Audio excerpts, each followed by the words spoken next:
ஓட்ட தெரியுங்க, எங்களுக்கும் ரேச ஓட்ட தெரியுங்க.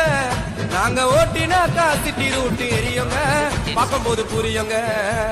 பிகரை வச்சுன்னு போகும்போது அமைதியாக இருப்போண்டா, ரேஸ்ன்னு வந்துட்டாக்கா பேய போல பரப்பண்டா. ஹே பிகரை வச்சுன்னு மச்சே பிகரை வச்சுன்னு போகும்போது அமைதியாக இருப்போண்டா, ரேஸ்ன்னு வந்துட்டாக்கா பேய போல பரப்பண்டா. டிவிஎஸ்ல கொட்டேஷன் போட்டு ஆர்டிஆர் வண்டிய வாங்கி ஒரு நாட்டியா ஓட்டி வரோம் ரேச.